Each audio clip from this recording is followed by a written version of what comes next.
নমস্কাৰ আজিৰ এই ভিডিঅ'টোত জানো মিথুন ৰাশিৰ ব্যক্তিসকলৰ বাবে মে মাহটো কেনেকুৱা যাব 2025 বৰ্ষৰ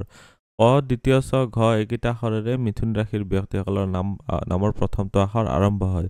তো এই ভিডিঅ'টো চাই যদি ভাল লাগে তেতিয়াহ'লে এইকেইটা আখৰেৰে নাম আৰম্ভ হোৱা ব্যক্তিসকলৰ সৈতে ভিডিঅ'টো শ্বেয়াৰ কৰিবলৈ নাপাহৰিব আজিৰ এই ভিডিঅ'টোত আমি এইবিলাক পইণ্ট ভালদৰে আলোচনা কৰিম সো এই ভিডিঅ'টো শেষলৈকে চাই থাকিব আপুনি যদি এতিয়ালৈকে মোৰ চেনেলটো সাবস্ক্ৰাইব কৰা নাই তেতিয়াহ'লে সাবস্ক্ৰাইব কৰি ল'ব আৰু ভৱিষ্যতে আপলোড কৰা ভিডিঅ'ৰ নটিফিকেশ্যন পাবৰ বাবে বেল আইকনটো চুই অল সিলেক্ট কৰি দিব প্ৰথমতে জানো আপোনালোকৰ স্বাস্থ্যৰ ক্ষেত্ৰত ৰাশিৰ অধিপতি হৈছে বুধ গ্ৰহটো আৰম্ভণিতে আপোনালোকৰ বুধ গ্ৰহটো ইয়াতে নিষ্পংগ ৰাজযোগ বনাই আছে 7 তাৰিখলৈকে বুধ ইয়াতে থাকিব 7 তাৰিখৰ পিছত বুধ গ্ৰহটো যাব ইয়াতে আকৌ 23 মেৰ পিছত বুধ গ্ৰহটো আকৌ যাব ইয়াতে তো বুধ গ্ৰহটোৰ স্থিতি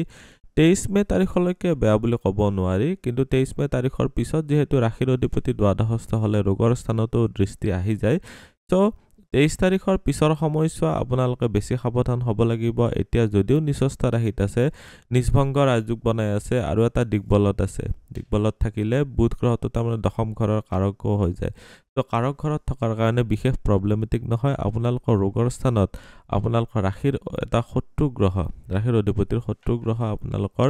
বৃহস্পতিৰ দৃষ্টি আছে সো যাৰ জণ্ডিছৰ কমপ্লেইন হৈছে যাৰ লিভাৰ সম্বন্ধীয় প্ৰব্লেম হৈছে বা ডায়াবেটিছ সম্বন্ধীয় প্ৰব্লেম হৈছে বৃহস্পতিৰ স্থিতি চাই কিছুমান প্ৰতিকাৰ কৰিব পাৰিলে এটো এটা ভাল হ'ব ইয়াতে ৰোগৰ স্থানত অইন কোনো গ্ৰহৰ গোটেইটো মাহ প্ৰভাৱ নাই বাৰু ৰাহুৰ দৃষ্টি আছে ৰাহুৰ দৃষ্টি থকাৰ কাৰণে এলাৰ্জি জনিত কমপ্লেইন আহিব পাৰে কিছুমান এলাৰ্জিৰ কাৰণে বা ইনফ্লামেশনৰ কাৰণে আপোনালোকৰ প্ৰব্লেম হ'ব পাৰে এতিয়া দেখুৱাই দিছো উপাৰ্জন ধন সঞ্চয় চৰকাৰী চাকৰি ব্যৱসায় এই চাৰিটা পইণ্ট একেলগে আলোচনা কৰিম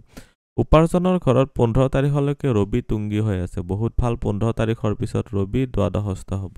তেতিয়া অকনমান ডাউনগ্ৰেডেড হ'ব বিশেষকৈ চৰকাৰী সেক্টৰত যিসকলে কাম কৰি আছে বুধ গ্ৰহটো 7 তাৰিখৰ পিছত যেতিয়া ইয়াতে আহিব আপোনালোকৰ ৰাশিৰ অধিপতি হয় বহুত ভাল হ'ল যিসকলে ব্যৱসায় কৰি আছে তেওঁলোকৰ কাৰণে খুবেই ভাল হ'ব কিন্তু ইয়াতে ব্যৱসায়ৰ ঘৰটোত শনি গ্ৰহটোৰ দৃষ্টি সোমাই আছে এইটো এটা বৰ এটা ভাল নহল মে মাহৰ 16 তাৰিখৰ পিছত বৃহস্পতি আহি ইয়াতে সোমাব যেতিয়া বৃহস্পতি তৃতীয় ঘৰত সোমাব এইটো এটা আপোনালোকৰ কাৰণে ব্যৱসায়ৰ কাৰণে ভাল হ'ল এক্সপানশনৰ কাৰণে ভাল হ'ল শনি গ্ৰহটোৰ দৃষ্টি থকাৰ কাৰণে অলপ প্ৰব্লেম হ'ব কিন্তু আপোনালোকৰ এই মে মাহটোৰ পিছৰ সময়ছোৱাৰ পৰা মোটামুটি ভাল হ'ব বৰ্তমান সময়ছোৱা অলপ বেছি প্ৰব্লেমেটিক দেখা গৈছে বিশেষকৈ শনি আৰু ৰাহু যুতি বনাই আছে মে মাহৰ 29 তাৰিখলৈকে তো বৰ্তমান সময়ছোৱাত ব্যৱসায়ৰ ক্ষেত্ৰত যিবিলাক কনফ্লিক্ট হ'ব পাৰে সন্দেহ ভাবৰ কাৰণে অলপ আপোনালোকৰ ব্যৱসায়ত ডাউন হৈ যাব পাৰে বুধ গ্ৰহটোৰ স্থিতি 23 তাৰিখলৈকে ব্যৱসায়ৰ ফালেৰে ভাল কাৰণ ব্যৱসায়ৰ কাৰক গ্ৰহ হৈছে বুধ গ্ৰহটো সো আপোনালোকৰ কাৰণে ৰাশিৰো অধিপতি হয় চাকৰি যিসকলে পাব বিচাৰি আছে কম্পিটিটিভ এক্সাম পাছ কৰাৰ কাৰণে ভাল কাৰণ ইয়াতে আপোনালোকৰ ৰাহুৰ দৃষ্টি আছে আৰু মে মাহৰ 16 তাৰিখলৈকে বৃহস্পতিৰ দৃষ্টি আছে তো আপোনালোকে নিজৰ জ্ঞানৰ বলত আপোনালোকে নিজৰ ভাগ্যৰ বলত এইখিনি সময়ছোৱাত আপোনালোকে চৰকাৰী চাকৰি প্ৰাপ্তিৰ ক্ষেত্ৰত ভাল দেখা গৈছে অলপ এক্সট্ৰা এফৰ্ট দিয়ক এক্সট্ৰা খৰচ কৰক আপোনালোকে কিতাপ এখন কিনি হলেও পঢ়িব যদি প্ৰয়োজন হয় তেতিয়াহ'লে পঢ়িব লাগিব এতিয়া ভাগ্য পিতা ধৰ্ম বা গুৰুজনৰ ক্ষেত্ৰত চাই দিছো ভাগ্যস্থানৰ মালিক শনি গ্ৰহটো আপোনালোকৰ যায় কিনে দশম ঘৰত আছে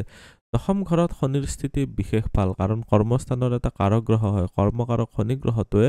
ইয়াতে এটা ক্ষেত্ৰতো ভাল বিশেষকৈ প্ৰাইভেট চাকৰিৰ ক্ষেত্ৰত বা যিসকলে বহুত কষ্ট কৰিবলগীয়া হয় বা অইল সেক্টৰৰ চাকৰিৰ ক্ষেত্ৰত বা সিভিল ইঞ্জিনিয়াৰিঙৰ চাকৰিৰ ক্ষেত্ৰত আপোনালোকৰ মিথুন ৰাশিৰ ব্যক্তিসকলৰ কাৰণে কৈ আছো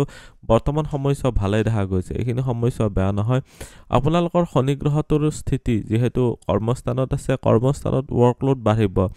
মে মাহৰ 29 তাৰিখলৈকে শনি ৰাহুৰ যুতিৰ কাৰণে আপোনালোকৰ কৰ্মস্থানত সহকৰ্মীৰ সৈতে মতবিৰোধ হ'ব পাৰে পিতাৰ সৈতে বা গুৰুজনৰ সৈতে মতানৈক্য হ'ব পাৰে কাৰণ ইয়াতে চাব মংগল গ্ৰহটোৰ দৃষ্টি সোমাই আছে তো মংগল গ্ৰহটোৰ দৃষ্টিৰ কাৰণে অলপ অস্থিৰতা দেখা যায় সো ধৈৰ্য ধৰি আপোনালোকে দেউতাৰ সৈতে বা গুৰুজনৰ সৈতে ৰিলেশনশ্বিপখিনি মেইনটেইন কৰিব পাৰিব লাগিব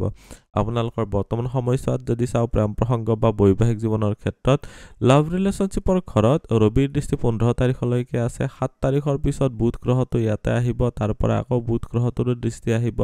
মুঠতে চাবলৈ গ'লে আপোনালোকৰ ৰাশিৰ অধিপতিৰ মিত্ৰ গ্ৰহৰে ইয়াতে দৃষ্টি আছে তো এইটো এটা অতিশয় ভাল স্থিতি মংগলৰ দৃষ্টিৰ কাৰণে যেহেতু মংগল গ্ৰহটো নিচস্থ ৰাশিটো আছে ৰাশিৰ অধিপতিৰ এটা শত্ৰু গ্ৰহ হয় কোনোবা নহয় কোনোবা শত্ৰুৱে আপোনালোকৰ লাভ ৰিলেশ্যনশ্বিপত প্ৰব্লেম ক্ৰিয়েট কৰিব পাৰে, সেইখিনি সাৱধান হ'ব লাগিব। বাকী তেনেকুৱা মেজৰ প্ৰব্লেম দেখা নাই। কিন্তু যিসকল বিবাহিত আছে তেওঁলোকৰ কাৰণে কৈছোঁ, শনি গ্ৰহটোৰ দৃষ্টি যিহেতু আছে, মে' মাহৰ 29 তাৰিখলৈকে আপোনালোকে বহুত ধৈৰ্য ধৰি চলিব পাৰিব লাগিব, অন্যথা আপোনালোকৰ প্ৰব্লেমবিলাক বঢ়াটো এইখিনি সময়ছোৱাত দেখা গৈছে। এতিয়া জানো হওক সাধাৰণ শিক্ষা উচ্চ শিক্ষাৰ ক্ষেত্ৰত কেনেকুৱা হ'ব। সাধাৰণ শিক্ষাৰ ঘৰত আপোনালোকৰ কেতুৰ স্থিতিয়ে বিৰক্তি ভাৱৰ আনিব পাৰে। শনি গ্ৰহটোৰ দৃষ্টিয়েও কিছুমান নিগেটিভ কথাত বা উল্টা কথাত আপোনালোকৰ মাইণ্ডটো ডাইভাৰ্ট কৰি থাকিব পাৰে। বৃহস্পতিৰ দৃষ্টি আহিছে, এইটো এটা আশীৰ্বাদ স্বৰূপ হ'ল যে আপোনালোকৰ এইখিনি সময়ছোৱাত মেমৰি শক্তি বা মনত ৰাখিব পৰা শক্তিটো খুব ভালকৈ আপোনালোকৰ এইখিনি সময়ছোৱাত ছাপৰ্টিভ থাকিব। এইখিনি সময়ছোৱাত যিহেতু আপোনালোকৰ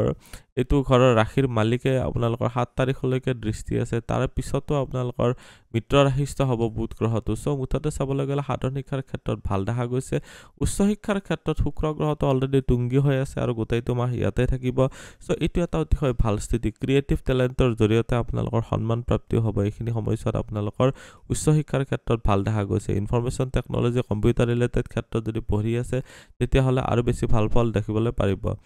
ত' আজিৰ এই ভিডিঅ'টোত আমি মিথুন ৰাশিৰ ব্যক্তিসকলৰ বাবে ইংৰাজী বৰ্ষৰ মে' মাহটো কেনেকুৱা যাব গোটেইখিনিয়ে জানিলোঁ। ভিডিঅ'টো চাই কেনেকুৱা লাগিলে কমেণ্টত নিশ্চয় জনাব। আপুনিও যদি আপোনাৰ বিষয়ে জানিব বিচাৰে তেতিয়াহ'লে হোৱাটছএপত কণ্টেক্ট কৰিব পাৰে। ধন্যবাদ। এইটো ভিডিঅ'ত আগবঢ়োৱা জ্ঞানখিনিৰ পৰা যদি আনৰো উপকাৰ হ'ব ভাবে তেনেহ'লে বন্ধুবৰ্গ, আত্মীয় স্বজন আৰু চিনাকি মানুহৰ সৈতে শ্বেয়াৰো কৰিব। আপোনালোকে নেক্সট ভিডিঅ' কিহৰ ওপৰত চাব বিচাৰে কমেণ্টত জনাব। ধন্যবাদ।